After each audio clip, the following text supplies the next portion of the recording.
खबरें हिमाचल की में आपका स्वागत है और मैं हूं आपके साथ लोकेश लकी जगवानी।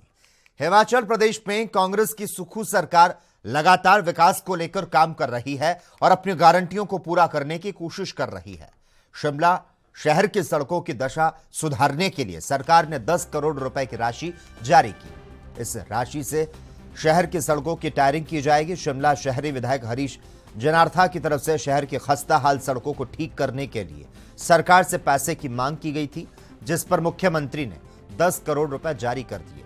मुख्यमंत्री सुखविंदर सिंह सुक्खू ने कहा कि भारी बारिश, बर्फबारी और बरसात के कारण सड़कों की हालत खराब हो जाती है और शिमला शहर की सड़कें काफी व्यस्त रहती हैं। ऐसे में टायरिंग करने के लिए समय नहीं मिलता, लेकिन विधायक ने समय पर पैसे की मांग की है, जिससे शहर की सड़कों की टायरिंग हो पाएगी।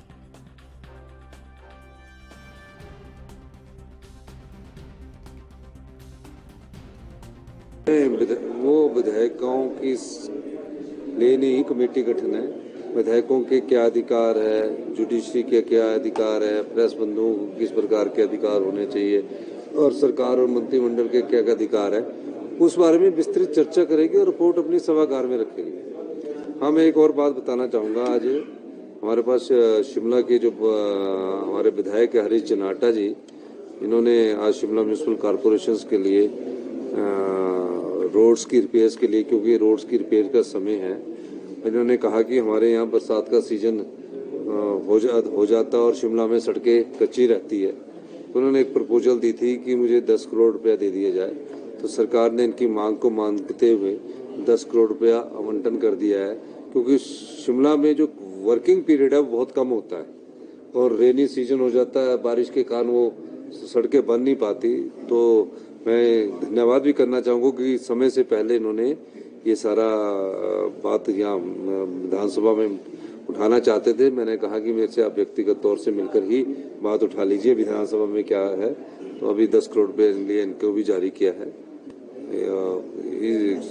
शिमला में टायरिंग के लिए। वो रोस्टर की प्रपोजल जारी है, अभी पक्का रोस्टर थोड़ी, रोस्टर की प्रपोजल है, उसमें ऑब्जेक्शंस आते हैं। ऑब्जेक्शन के बाद फिर डिप्टी कमिश्नर फाइनल रोस्टर जारी करता है। उसमें मेरे ख्याल है कि अभी समय लगेगा, उसके बाद ही पता लगेगा। राहुल गांधी की संसद सदस्यता रद्द होने के विरोध में कांग्रेस सड़कों पर है। कांग्रेस के नेता लगातार इस मुद्दे को सार्वजनिक मंच पर उठा रहे हैं और इसी क्रम में हिमाचल प्रदेश के मुख्यमंत्री सुखविंदर सिंह सुक्खू चंडीगढ़ पहुंचे। वहां पर उन्होंने राहुल गांधी के बहाने क्षेत्रीय पार्टियों पर तंज कसा। उन्होंने कहा क्षेत्रीय पार्टियों को सोचना पड़ेगा कि कांग्रेस जैसी पार्टी के सबसे बड़े नेता के खिलाफ केंद्र सरकार मनमानी की कार्रवाई कर सकती है, तो उनके नेताओं का आखिर क्या होगा। पिछले कुछ दिनों से एक मामले को लेकर संसद में गतिरोध चला हुआ था। राहुल गांधी जी ने संसद में जब कुछ सवाल खड़े किए, उन सवालों का उत्तर देने की बजाय किसी प्रकार से उनकी आवाज को दबाने की कोशिश की गई। मैं इसी संदर्भ में आज आपके साथ पत्रकार वार्ता करने आया हूं। लोकतंत्र तब जिंदा रहता है जब विपक्ष जिंदा रहता है। अगर विपक्ष को जिंदा नहीं रखोगे तो लोकतंत्र जिंदा नहीं रहेगा। दृष्टिकोण बिल्कुल साफ है। एक सत्ताधारी पार्टी जो 8 साल से केंद्र की सत्ता में विराजमान है और एक मुख्य विपक्षी पार्टी, हिंदुस्तान की कांग्रेस मुख्य विपक्षी पार्टी, उसके नेता की आवाज को दबाने की जिस प्रकार के राजनीतिक षड्यंत्र की ये चालें चली गई है, ये लोकतंत्र के लिए बहुत ही घातक है। पहले आजादी के बाद ऐसी संस्थाओं को कमजोर करने की कोशिश की गई जो लोकतंत्र की मजबूती का आधार थे। आपने देखा आजादी के बाद 75 साल में ऐसा कभी नहीं हुआ कि सुप्रीम कोर्ट के 4 जजेस बाहर लगाकर कहते हैं, पहली बार प्रेस कॉन्फ्रेंस करके कहते हैं कि हमारी संस्थाओं पर हस्तक्षेप किया जा रहा है। इलेक्शन कमीशन जो संवैधानिक संस्था है, उनके सदस्य आकर कहते हैं कि हमारी संवैधानिक संस्थाओं की स्वायत्तता पर खतरा पैदा हो गया है। ऐसा क्यों हो रहा है? किस कारण हो रहा है? अगर इसकी गहराई से आप देखो तो किसी ना किसी से तरह से सत्ता पक्ष अपना विरोध सुनना नहीं चाहती। राहुल गांधी जी ने कुछ सवाल उठाए और देश की जनता को ये जानने का अधिकार है कि जो राहुल गांधी जी ने सवाल उठाए उस पर सत्ता पक्ष का क्या मत है। और संसद के चुने हुए सदस्य है और एक एमपी को यह अपनी बात रखने का अधिकार है। उन्होंने पूछा कि अदानी को जो शेल कंपनियों के द्वारा 20,000 करोड़ रुपया प्राप्त हुए, वो कहाँ से प्राप्त हुए? उसका कोई जवाब नहीं मिला। अदानी जी के साथ क्या आपका रिश्ता है? उसका कोई जवाब नहीं मिला। क्या वो कितनी बार अदानी जी के साथ विदेश घूमने गए या देश में घूमने गए?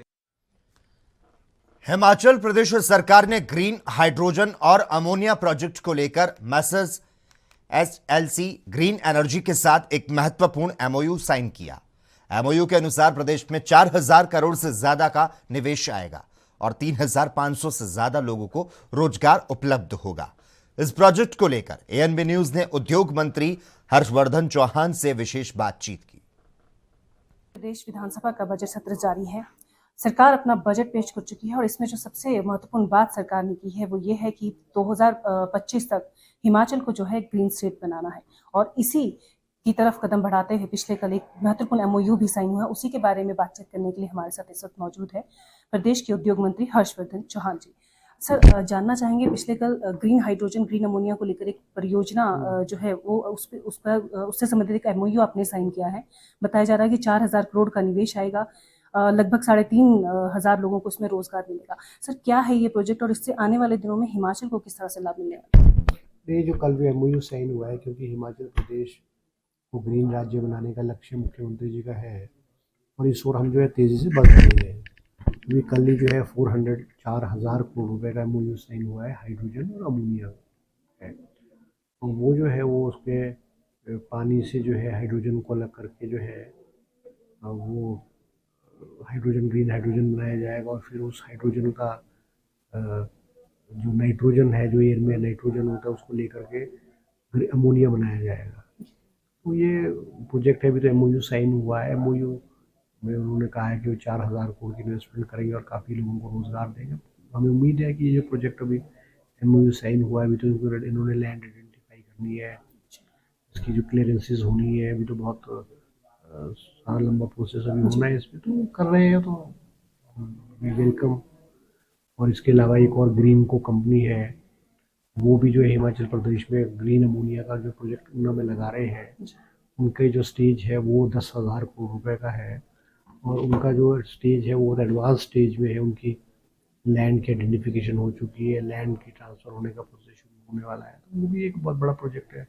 उस प्रोजेक्ट में भी लगभग हमको 50 करोड़ रुपए रेवेन्यू जो स्टेट को जो है वो उसमें भी आएगा। और हम तो आमंत्रित कर रहे हैं कि और भी जो प्रोजेक्ट्स है वो हिमाचल प्रदेश में आए और यहाँ स्थापित हो, ताकि हिमाचल प्रदेश में रेवेन्यू भी बढ़े और हिमाचल प्रदेश में रोजगार के साधन जो है उन नौजवानों के लिए वो भी जो है वहाँ खुले हो। जी सर, इसके अलावा जो ग्रीन एनर्जी कंसेप्ट है वो भी इसमें शामिल रहेगा या उसको किस तरह से इसमें बल मिल सकता है? नहीं, ग्रीन एनर्जी का मतलब तो अलग अलग चीज़ें है ना। ग्रीन एनर्जी तो मतलब ये तो एक हाइड्रोजन बनाएंगे, अमोनिया बनाएंगे और वो सोलर भी, एक solar is also part of green energy. जो हाइड्रो प्रोजेक्ट्स है वो भी it is part of green energy, क्योंकि वो जो है ग्रीन एनर्जी जो सोलर। हिमाचल विधानसभा बजट सत्र के 11वें दिन प्रश्नकाल में सेब सीजन के दौरान बागवानों के साथ लूट और अडानी ग्रुप के सीए स्टोर में हो रही मनमानियों का मुद्दा उठा। ठियोग से विधायक कुलदीप सिंह राठौड़ ने बागवानी मंत्री से पूछा कि शिमला जिले में अडानी के कितने सीए स्टोर चल रहे हैं और क्या इनमें नियमों की पालना हो रही है। विधायक कुलदीप राठौड़ ने कहा कि अडानी ने सीए स्टोर की स्थापना पर किसानों बागवानों की मदद का भरोसा दिया, लेकिन उसका उल्टा हुआ। सेब सीजन के दौरान अडानी ग्रुप चुप रहते हैं और बीच सीजन में दाम तय करते हैं।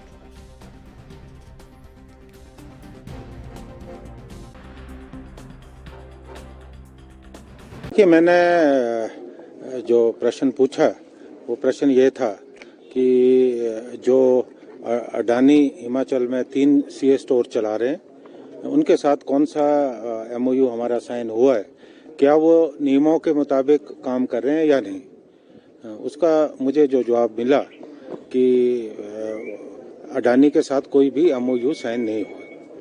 इस बात पे मैंने आपत्ति की कि अगर आपको घर में भी किराएदार रखना है तो उसके साथ भी एग्रीमेंट होता है। क्या अडानी को बागवानों और किसानों को लूटने का लाइसेंस मिला? 2006 में अडानी ने पहला सीए स्टोर, मेरा जो चुनाव क्षेत्र है बिथल, वहाँ शुरू किया था। उन्हें जो है भारी सब्सिडी भारत सरकार से मिली और उस वक्त जो प्रदेश में मुख्यमंत्री माननीय श्री वीरभद्र सिंह जी थे, उनके साथ जो बात हुई वो ये इम्प्रेशन दिया गया कि अडानी हिमाचल में किसानों और बागवानों के हित में काम करेंगे, क्योंकि बरसों से हिमाचल के जो बागवान और किसान हैं उनका आड़तियों के द्वारा शोषण हो रहा है। नहीं, बागवानों की कई किस्म की समस्याएं हैं, जिसमें सी स्टोर का मामला भी है, उचित मूल्य की बात है और किस तरह से सेब को जो है उत्पाद को कैसे मंडियों में बेचा जाए। तो इन सब के ऊपर जो है भी कई दौर की चर्चाएं हमने जो है बागवानों से की है और शीघ्र ही हम जो है कोई ना कोई जो है इसके ऊपर कार्रवाई करने जा रहे हैं। ये अडानी के जो है काम करने का जो तौर तरीका है, उससे अगर हमारे बागवानों को नुकसान हो रहा है तो उसके ऊपर जो है हमें कुछ न कुछ खबरों का सिलसिला लगातार जारी रहेगा। हम रुकते हैं एक छोटे से ब्रेक के लिए।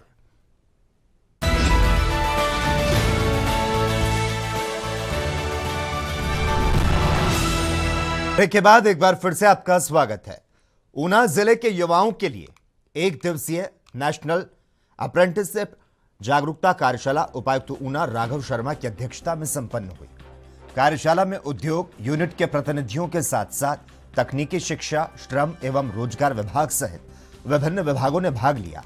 राघव शर्मा ने बताया कि कार्यशाला आयोजित करने का मुख्य उद्देश्य औद्योगिक यूनिट को सरकार द्वारा संचालित किए जा रहे नेशनल अप्रेंटिसशिप प्रमोशन स्कीम के बारे में अवगत करवाना है। उन्होंने बताया कि नेशनल अप्रेंटिसशिप प्रमोशन स्कीम के तहत भारत सरकार द्वारा निर्माण क्षेत्र में काम करने वाले कामगारों को प्रशिक्षण देने के लिए प्रोग्राम संचालित किया जा रहा है।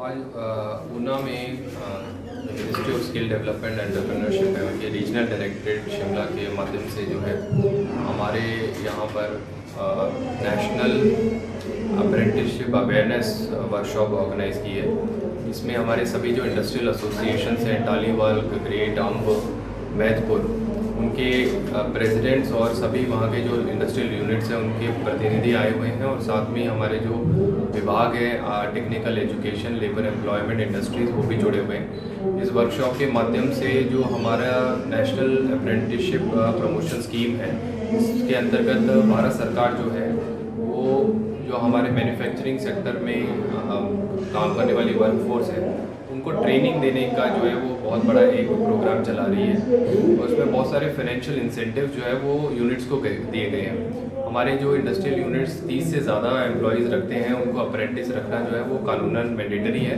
तो उन सभी लोगों को आज जो है यहाँ पे सेंसिटाइज किया जा रहा है उनके ऑब्लिगेशंस के प्रति और साथ ही उनको प्रदेश कांग्रेस मुख्य प्रवक्ता प्रेम कौशल ने मीडिया को जारी बयान में बीजेपी और प्रधानमंत्री नरेंद्र मोदी पर निशाना साधते हुए कहा कि जिस प्रकार लगातार राहुल गांधी के खिलाफ तत्परता से एक के बाद एक फैसले लिए जा रहे हैं, उससे यह स्पष्ट हो चुका है कि राहुल के सवालों और हमलों से सरकार और भारतीय जनता पार्टी में घबराहट है। हिडनबर्ग द्वारा अडानी को लेकर दिए गए खुलासों के उपरांत राहुल गांधी ने जिस मजबूती के साथ सरकार और प्रधानमंत्री के अडानी प्रेम को बेनकाब किया, कौशल ने कहा, राहुल गांधी लगातार जनता की आवाज उठाने का कार्य करते हैं और केंद्र सरकार ने आमजन के इस आवाज को बंद करने के लिए पहले ईडी जैसी सरकारी एजेंसी का इस्तेमाल किया और अब इस तरह की कार्रवाई कर रही है।